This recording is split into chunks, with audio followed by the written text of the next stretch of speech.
Welcome to Pax Britannica. Season 2, Episode 13. The Root of All Our Calamities.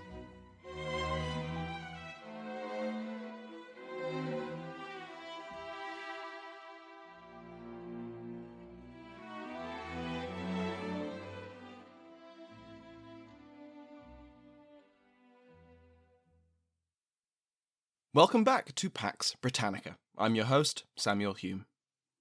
Last time, we covered the Second Bishops' War. The Army of the Covenant, after tying up royalist forces in Scotland, marched south into England. Berwick was encircled and bypassed, and after a brief but overwhelming victory at the Ford of Newburn, Lord General Alexander Leslie occupied Newcastle. With few other options available to him, Charles I agreed to the Treaty of Ripon with the occupying Covenanters, and agreed to call an English Parliament to meet at the start of November 1640. This Parliament was elected against a background of serious social unrest. Economically, international trade had been suffering throughout the last 2 decades of the 30 Years' War, and the Scottish crisis had hurt trade within and between the three kingdoms.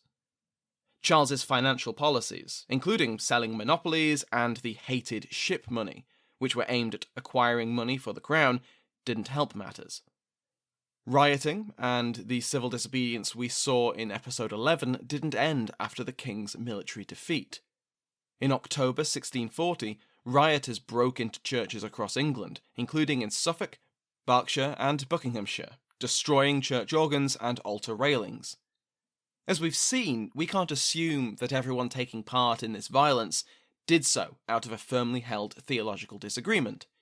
Many were, but others were swept along, fueled by more generalised anti-authority feeling.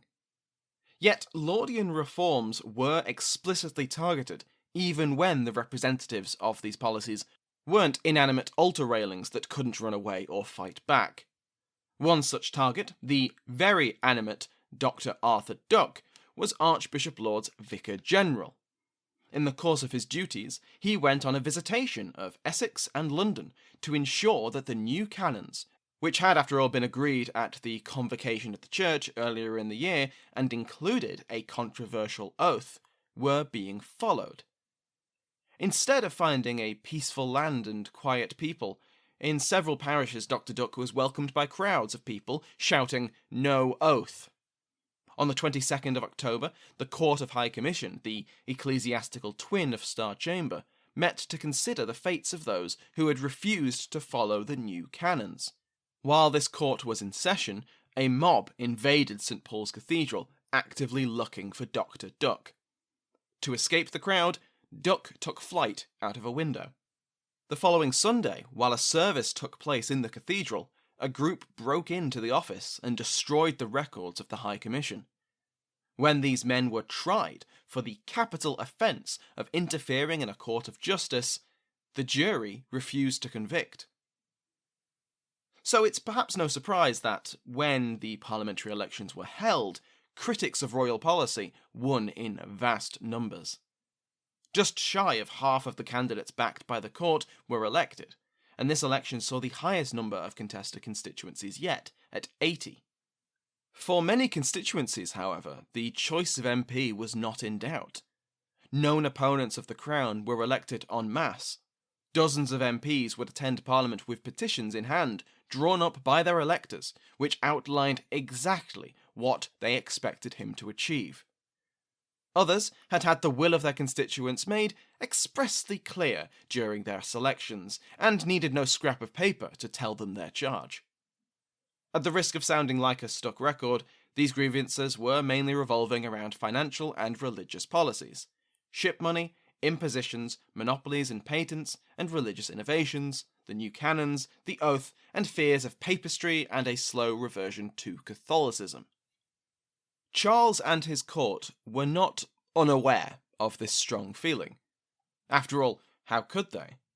His subjects had used legal and illegal means to make their opposition known. So when Charles returned to London on the 30th of October after his humiliation in the north, he did not march triumphantly back into the city, but rather slunk back to the Palace of Whitehall. When the Parliament opened 3 days later, Charles's tail was still firmly between his legs, and instead of the traditional grand procession through the streets, he chose to sail by barge along the Thames. Charles opened the session with a short speech, where he stated his wish that, quote, "Therefore, I shall only desire you to consider the best way, both for the safety and security of this kingdom, wherein there are 2 parts chiefly considerable. First, the chastising out of the rebels, and secondly, that other in satisfying your just grievances, wherein I shall promise you to concur so heartily and clearly with you, that all the world may see my intentions have ever been, and shall be, to make this a glorious and flourishing kingdom." His speech didn't win Parliament over. It was well noted that Charles continued to call the Covenanters rebels, when, in the minds of many, they saw them as justly outraged Protestants. What followed were days of speeches outlining the grievances which the kingdom was suffering from. Grievances which we don't need to go into yet again. We know what they are. However, now Parliament was in a position to do something about them. With the Covenanter army still poised in the northeast, receiving £850 every day, Charles couldn't rely on his tried and true method of dissolving Parliament and burying his head in the sand. One of the first priorities of the Parliament was the release of political prisoners, those who had fallen afoul of the personal rule and been condemned to imprisonment and mutilation. On the 7th and on the 9th of November, the Commons passed petitions to release Alexander Leighton, John Bastwick, William Prynne, Henry Burton, and John Lilburne. Leighton, Bastwick, Prynne, and Burton we've met before. These were the men found guilty by Star Chamber of libel and sedition. They were mutilated by having their ears cut off, with Prynne receiving a brand on both cheeks, and then they were imprisoned. But, as I mentioned at the time, they were not forgotten, despite the government sending them to the farthest reaches of the kingdom. When these men returned to London, they did so to a welcome of thousands of people cheering them and welcoming them back. In the Lords, the old enemy of Archbishop Laud, Bishop Williams of Lincoln, was released from his own captivity and retook his seat in that body. With these victories in hand, and with the presence of these quite visible reminders of royal tyranny, Parliament set to work. First up on the chopping block, pun partially intended, were the so-called evil councillors, the defenders and champions of personal rule, who had supposedly orchestrated Charles's tyrannical policies. This included the judges of the Hampden trial, who had found in favour of the legality of ship money, such as Lord Keeper John Finch. These men were impeached, and Finch and some of his colleagues had to flee the country to avoid the punishment which a vengeful Parliament hoped to inflict. The 2 other high-profile targets of Parliament's wrath were, of course, Archbishop William Laud and the Earl of Strafford, Sir Thomas Wentworth. For his part, Laud knew what was coming. We've already seen how he'd been personally targeted by London's mobs, and during the Second Bishops' War, even more libels and calls for his punishment came off secret prints. He commented before the Parliament gathered that, "I am almost every day threatened with my ruin in Parliament." Preparing for what would, at best, be a demotion, Laud spent the first month of Parliament donating various texts and arranging charity work.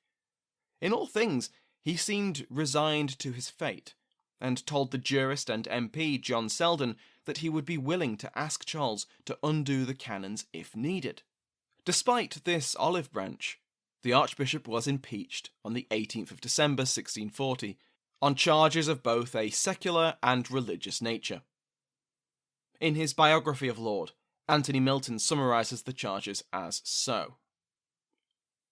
He was accused of endeavouring to subvert the fundamental laws to bring in arbitrary government, of hindering justice, of altering the true religion and usurping papal powers, of labouring to reconcile England and Rome, of persecuting godly preachers, of sowing division with other reformed churches, of stirring a war with Scotland, and of alienating the king from his subjects.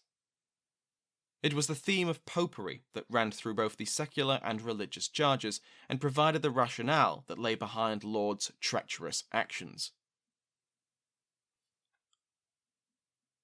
One MP, Sir Harbottle Grimston, who we'll see in the future, described Laud as the root and ground of all our miseries and calamities, the sty of all pestilential filth that hath infected the state and government. So, safe to say he's not a fan. Laud was taken into the custody of the gentleman usher and held until February, when his case once again came before Parliament, urged by the commissioners of the Covenanters in London to negotiate a treaty. 14 articles of impeachment were passed against the Archbishop, and on the 1st of March, Laud was transferred to the Tower of London. Laud's final years are quite sad, honestly. Charles effectively abandoned him from November 1640, and with his impeachment and imprisonment, Parliament was done with him. He was an old man, whose danger had purely been his influence over the king. With that connection severed, and him safely ensconced in the Tower, he wasn't a threat anymore. He wasn't even worth killing. The same dubious honour cannot be said for Strafford. It was written centuries after the Earl's death, but I think he would agree with the sentiment behind Charles Mackay's poem, No Enemies. You have no enemies, you say? Alas, my friend, the boast is poor. He who has mingled in the fray of duty that the brave endure must have made foes. If you have none, small is the work that you have done. Strafford had certainly made enemies in the course of his work. His transformation from royal critic to royalist agent would have still stung for many in the Commons who had once counted him an ally. In the course of his royal service, he'd made many more. The Marquess of Clanricarde, Ulick Burke, had once squabbled with Strafford in Ireland, and he wrote in the run-up to the Parliament that, quote, "When Parliament doth sit, the day will come he shall pay for all." Like Laud, Strafford was well aware that he had a target on his back, his front, and from every possible angle. Wisely, he was safely in his native Yorkshire when Parliament met on the 3rd of November. Even safer, he was at the head of what was left of the Royal Army in his position as Lieutenant General of the Army. This kept him out of harm's way, but it also heightened the fears of his enemies. With the walls closing in, what if he tried to use force to secure his position? His opponents in Parliament, as well as the Covenanters, were increasingly concerned. And this fear was not entirely unfounded.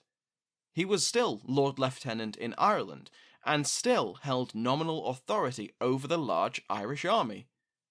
But while Strafford was aware of the danger he would be in, he still answered when the king called. Charles needed trusted counsellors. He needed Strafford in London. So despite knowing it was likely a trap, Strafford followed his liege's command, and he entered London on the 10th of November. Now, Strafford made the fears of his enemies a little bit more true.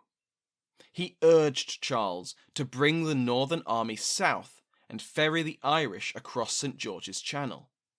With this force, the Tower of London could be seized and returned to royal control, and the traitors within Parliament who had collaborated with the Covenanters could be arrested.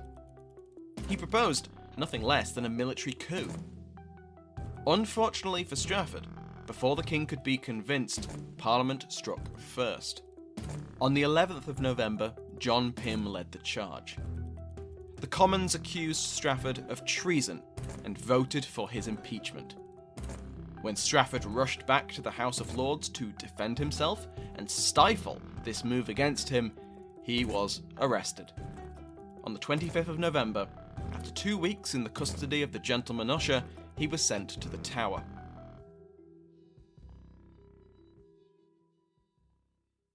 Hello, I'm Fry. And I'm Bree from Pontifex, a papal history podcast ranking all of the popes from Peter to Francis. In each episode, we explore the life of a single pope and contextualize their papacy in world history. And then we rate them based on the success of their papacy, how scandalous they were, their impact on the secular world, what their face looked like, and more. They may even pick up a new patron sainthood on the way. In the end, our most impactful papal bull-worthy popes will battle it out for the keys to the pearly gates and to be the popiest pope who ever poped. You can find Pontifex at pontifex.podbean.com or wherever you find your podcasts. And on the Agora Podcast Network.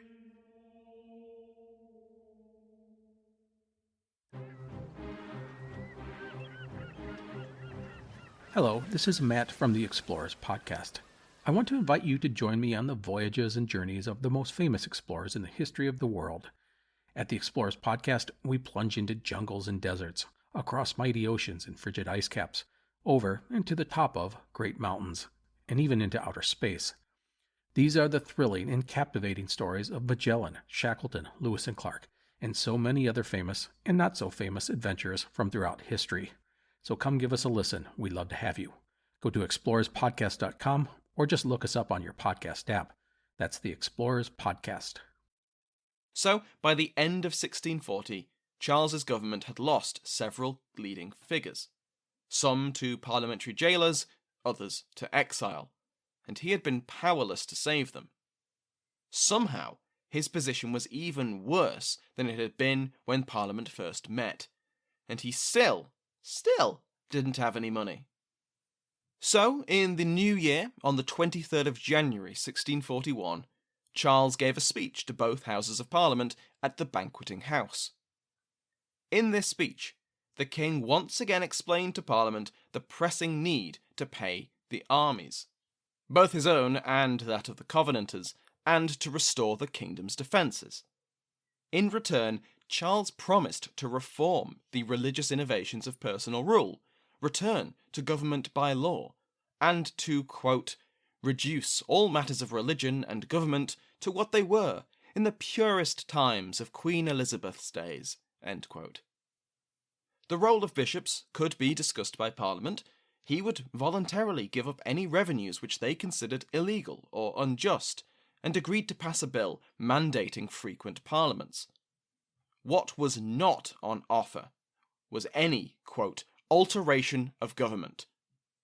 Whatever else was decided by Parliament, the bishops would remain integral members of the Lords, and the person of the monarch would remain the only figure capable of calling a parliament. This firm, concrete position faltered when no money was forthcoming, and Charles relaxed his opposition to that final point. On the 16th of February, he granted royal assent to the Triennial Act, a law which required Parliament meet at least once every 3 years, and for it to sit for at least 50 days before being dissolved. If the king refused to summon one, then it permitted others to do so. Charles bitterly gave his assent to the act, in contrast to the people of London who, on the prompting of Parliament, celebrated the bill with the ringing of church bells and the burning of bonfires. Charles's price for the sacrifice of this prerogative was a grant of 4 subsidies, which were duly voted by Parliament. For all its constitutional heft, in theory there could never be another personal rule, simply because the monarch didn't want a parliament, this act wasn't all-powerful. Initially, it had mandated annual parliaments, but this was reduced to ease its passage. The Triennial Act also did nothing to prevent the king dissolving the current parliament if he so wished, and the concern that he might do so only increased during the events of spring 1641. At the insistence of the Covenanters, Charles had been excluded from the negotiations for the forthcoming treaty. Instead, the English party was led by John Digby, 1st Earl of Bristol, and the Marquis of Hamilton. The Covenanters sent 8 commissioners to London to negotiate, including Henderson, Warriston, and Loudon. Loudon, if you remember, had previously been arrested by Charles for signing the Orat letter to the French. These 8 men were then joined by 3 more, including the Earl of Argyll. These, in turn, were joined by 13 representatives of Charles's Third Kingdom. The Irish Parliament had reconvened for its 3rd session on the 1st of November, and dispatching its own agents in Wentworth's absence. They joined other Irish notables in London, including Richard Boyle, 1st Earl of Cork. We'll speak more of Cork next time. The negotiations bore fruit. In December 1640, Charles agreed to assent to the acts passed in Scotland in June, while in January and February of 1641, the financial details of reparations for the Covenanters and their army were settled. The final and most important matter was the establishment of a lasting peace between England and Scotland. To this end, on the 19th of February, Charles appointed peers known to favour the Covenanters to his Privy Council, including Essex, Say and Sealy, and Bedford. This would have the added benefit, Charles hoped, of winning them over to his view on episcopacy and causing a split between them and the Covenanters. Well, the Covenanters were wise to this, and they forced the issue.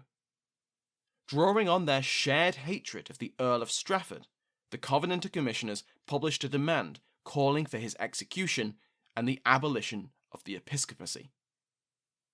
Because, while all of this was going on, the Earl of Strafford was still being held in the Tower of London as Parliament attempted to build a case against him. The trial truly began on the 22nd of March, after Strafford had spent 4 months in the Tower preparing to fight for his life. We will cover the trial of the Earl of Strafford next week. Thank you to my House of Lords, including, but not limited to, my royal favourites Mike Sanders and Owen Cotton, the Duchess of Devon, Michelle Gersich, the Duke of Clarence, Rory Martin, the Duke of Ormond, Brendan Bonner. They are joined by the first new peers of 2021, Brendan Sherry, Earl of Lincoln, and Rock, Earl of Widdicombe. Prawl Trufazu has been promoted to the Earldom of Kent. If you'd like to join their ranks and receive ad-free versions of each of these episodes, please go to patreon.com/Pax Britannica. Remember to give the Explorers podcast and Pontifex a try if you haven't already. I'm friends with the hosts of both shows. I met the hosts in Boston. They're wonderful people and they produce fantastic history podcasts. Simply search their podcasts in your favourite podcast app, or go to the description of this episode where I'll put a pod link to both shows. You can just tap that and you'll have a choice of whichever app you want to use. Before I finish, thank you to Jaromir Kotowski, if I'm pronouncing that correctly, for your very, very generous donation. If you would like to donate, there is a link also in the description. So if you've got a few quid spare and you just don't want to sign up to Patreon, then this is an option for you. Another way to support the podcast is to leave a review on Apple Podcasts or iTunes or wherever you get your podcasts. Also, feel free to tell a friend about the show if you think they'd enjoy it. With that, thank you to my entire House of Lords, to Sounds Like an Earful for providing the music used in today's episode, and, of course, as always, to you for listening.